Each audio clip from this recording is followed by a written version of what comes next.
One of the biggest problems all beginning caricaturists face is deciding what to exaggerate, how to push and stretch the features in funny ways that not only preserve the likeness, but amplify it. This lesson is designed to help you figure it all out.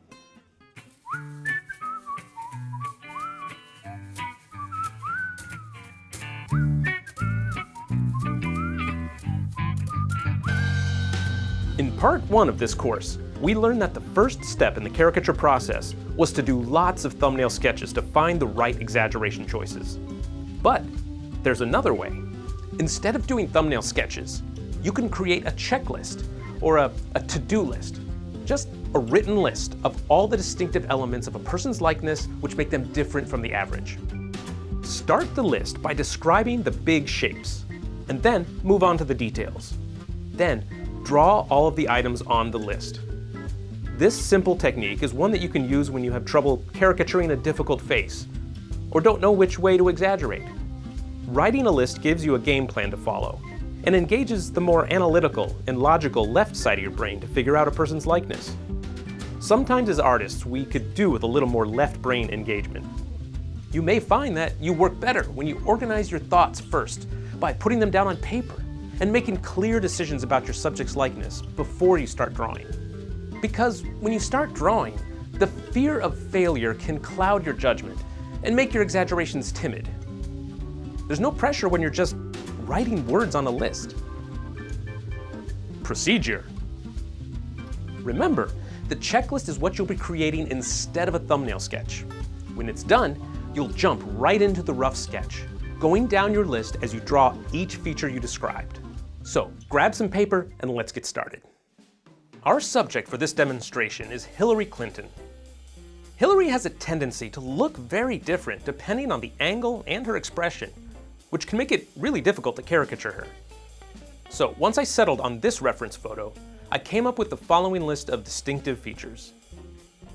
The first thing that strikes me about her is her head shape, which to me looks short, wide, and kind of rectangular.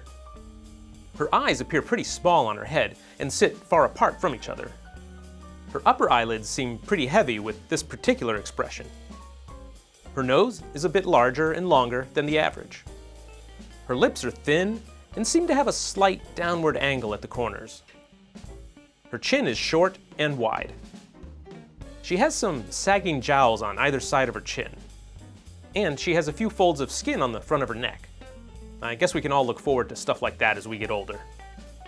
In this photo, her hair is very tall and large, making her head appear much bigger than it is. She's also wearing some professionally applied makeup with strong lipstick and eyeliner. And if I had to put a label on it, her facial expression here seems like a mixture of confidence mixed with mild annoyance. All of these traits are going to be important to capturing her likeness. But before drawing, let's condense my observations to only the specifics. So I'll look through my description and pull out all the adjectives and place them next to the physical features they describe. Here is the essence of my list. Head, short and wide. Eyes, small and far apart. Nose, long and large. Lips, thin and frowning. Chin, short and wide. Jowls, heavy. Eyelids, heavy. Neck, drooping skin. Hair, tall and large. Makeup, lipstick and eyeliner. So these are the goals I'm setting for myself in this caricature. And remember, I'm treating this drawing as my rough sketch. The checklist serves as a replacement for the thumbnail sketch and allows you to skip that step. The creative problem of how to exaggerate is not done while you're drawing. It's done in your head while you're making the list. So this lesson isn't really as much about drawing as it is about getting you to think critically about your subject and to plan your strategy. This exercise will hopefully help you to get more left-brained and analytical about your process. Some artists tend to work better that way. A written list can help you analyze your subject and crystallize your observations first, so that you have guideposts when you draw and not just a vague idea of what you want to do. When looking at a photo of your subject and trying to analyze everything visually, you might get conflicting thoughts about which way to go. But look at the finished list as your assignment. You have to hit all of the features on it in order to complete your rough sketch. Now, it may not always work out in the end. If that's the case, make a new list with slightly different decisions and see how the resulting drawing turns out. The more experienced you become at caricatures, the more you'll be able to make these lists mentally as you study your photo reference or the model sitting in front of you. But if you're new to the art form or just find yourself not able to sketch a decent likeness, this technique can help you focus your efforts and improve your exaggeration choices.